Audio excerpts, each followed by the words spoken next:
Hi, welcome to today's episode of Studio 501c3. I'm your host, Kim Jones, Executive Director of the Nonprofit Village.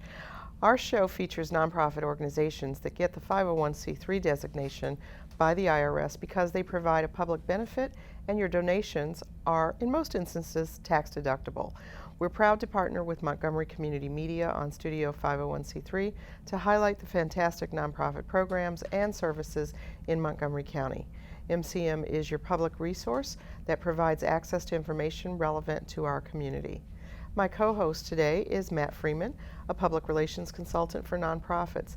Matt also serves on the board of directors of the Nonprofit Village. Welcome. Thank you. Thank you, Kim. It's great to be with you and to learn more about our guests and their organizations. Serving on the board of the Nonprofit Village has been a real joy for me because of all the work it does to help nonprofits, providing nonprofit management programs, back office services, and affordable shared space. Today, we welcome Mark McCaffrey, Executive Director of Rebuilding Together Montgomery County, a housing nonprofit that organizes volunteers to make repairs and accessibility modifications for families in need. Mark, thanks so much for joining us in Studio 501. Thank you so much for inviting me. You just about nailed it there on the introduction. We try hard. We try hard. Yeah, thanks so much for being here. So, Rebuilding Together Montgomery County. You're part of a national network. We are. The national office is based here in Washington, D.C., and we are all individual 501c3s around the country. There's about 130 plus affiliates around the country, and our mission is to ensure that we can provide safe and healthy homes for homeowners to continue to live in. Okay, so tell us a little bit about the families or the homeowners that need to access your services, and also what kinds of things you do on these modifications and accessibility issues. Wow, the list of what we do is extensive. As is those that require our services. So the majority of those that we serve in Montgomery County are low income or very low income. The average income for those that we serve is around $20,000 a year. So you can imagine $20,000 in Montgomery County, right. Especially if you're elderly and needing medications and such like, or if you're a young family, you maybe have a child with asthma. By the time you put food on the table, pay for some medication, the house usually is the last thing that you can actually put money in, and that's where Rebuilding Together kind of steps into that gap. We want to make sure that people can stay in their homes. So we do all we can to provide services that make that environment as safe and healthy and secure as possible. Our whole goal is that people will stay in their homes for an extended period of time. Unfortunately, for many that we serve, that is the only way that they can be in an affordable home, is to stay in their own home. We kind of stand between a lot of people ending up homeless or in some other accommodation with the services that we provide. So, as I said, extensive. It's anything from repairing a roof or replacing a roof, addressing mold issues within the home, a lot of plumbing, electrical work, as I said, the drywall. From the accessibility side, and this becomes a major issue with a lot of those that we serve, this is Montgomery County. We have some of the oldest housing stock in the United States right here. Okay. And we have a lot of elderly or aging within our community, and a lot more people are choosing to stay here and settle here in Montgomery County.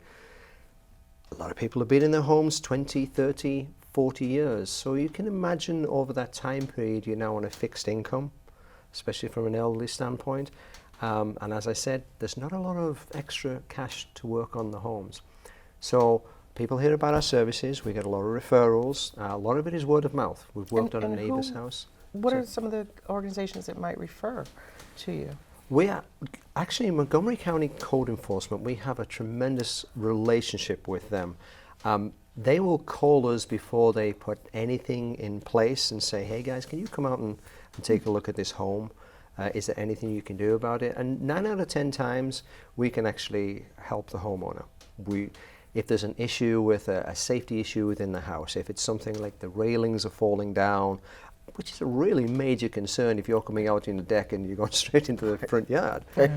So code enforcement will come out and say, can we do anything about this? We'll go out and take a look at the home. And what we usually find is that may be the one thing that's caught someone's attention, but by the time you start working with the homeowner, you'll find that the stove hasn't worked for 2 years. They've been cooking everything in the microwave oven. They have one faucet that works in the kitchen. The doors are hanging off. Flooring that's all uneven. And as I say, if we're talking about our elderly, slip, strips and falls is a major, major issue. And I would guess too that accessibilities issues might arise over time. If somebody's been living in That's very true. in a house for 15 years, it's not until the last 2 or 3 years that they've had a walker or a wheelchair. And if that's very if the door true. frame's not big enough, they're not getting through. How's that?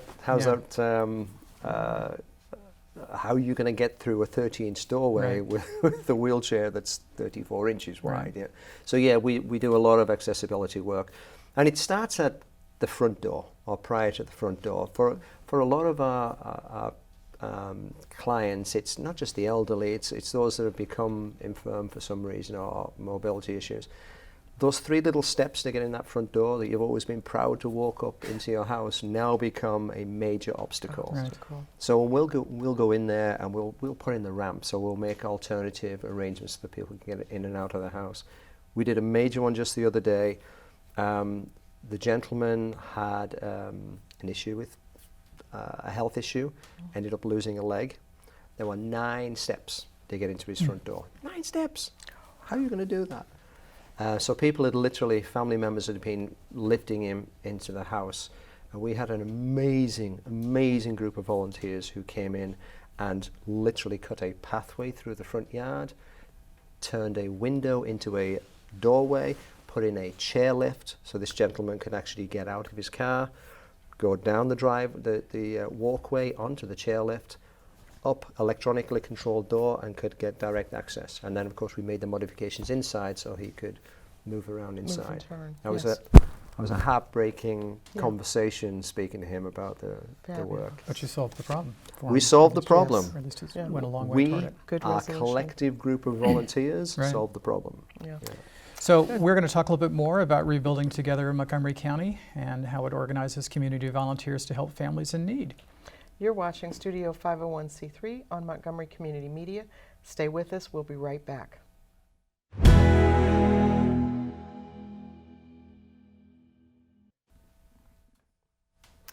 Welcome back to Studio 501c3, your window into Montgomery County's premier nonprofit organizations.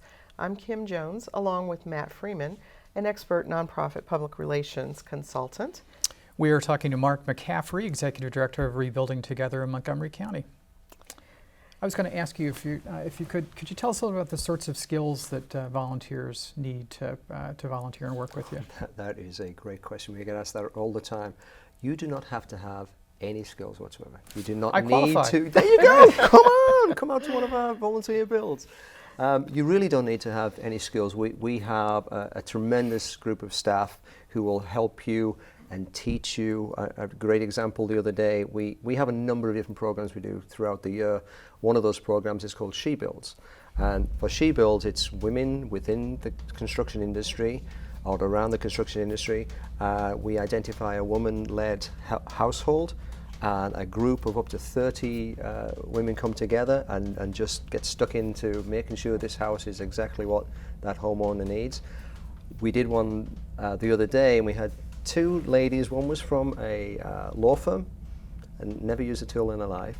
Another one was from a real estate firm, a big real estate firm. And again, never used a tool in their life. And we were in the backyard, and we were doing a whole yard cleanup while another group of women were doing the deck, and others were working inside. And we had a chop saw set up in the backyard, and we're pulling down a load of material. And they were, every time they put the chop saw through, they were laughing.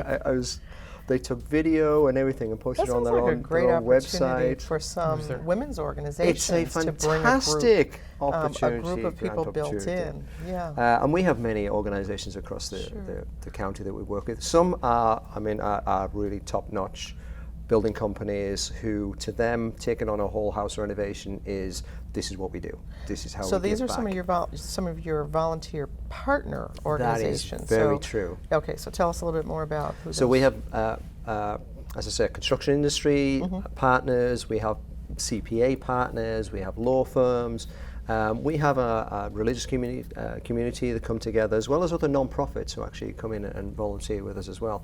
And we also do work on other non-profits facilities as well, because they've got to make sure that they have a good facility as well, and that's a slightly different program. But you can come to the organization, sponsor a build day, bring 20, 30 people from your organization. You will have the best day you've ever had giving back. I will guarantee it. I will guarantee it. And we had a gentleman the other day who came to us. Our program, once you're in our program, you last 2 years, and then you're out of the program for a year, and then you can reapply. So if it's someone, as you said earlier, they're getting older, they didn't need the ramps, they didn't need everything else. A few years later, they may need it. We had a gentleman who was embarrassed to come back to us after 21 years. 21 years ago, we put a ramp in for his son, who had unfortunately been the victim of a shooting, was paralyzed. We put a ramp in, we did modifications 21 years ago. And then we came back, and 21 years later, we hardly had to do anything to the ramp. They did a really good job. But how did you find? Did you find him, or did he find you? So they or- found us. They found you again. They actually came. They were recommended to us many, many years ago. I mean, we've been doing this 30 years. We're coming into our 30th anniversary year of giving back. We've leveraged over $20 million worth of repairs throughout the county. So I mean, this is every dollar that comes to us is leveraged extremely well and goes right into ensuring our programs can continue throughout the county. Great. That's extraordinary. That's great. Well, we're running out of time here, Oh. but this is all very useful information, because there are people, obviously, in our community and that are watching that may know someone that needs the Absolutely. services that you're providing. Come to our So, website, yeah. provide their information, or have them provide their information, and we will be happy to. Great. Well, Take that's it. all the time we have for today. I want to thank Matt Freeman for guest hosting, and we both thank our guest, Mark McCaffrey, Executive Director of Rebuilding Together Montgomery County. For more information, visit their website at rebuildingtogethermc.org. And we hope you'll tune in for another episode of Studio 501c3, your window on nonprofits in Montgomery County. I'm Matt Freeman. And I'm Kim Jones, Executive Director of the Nonprofit Village. We'll see you on the next episode of Studio 501c3 on Montgomery Community Media.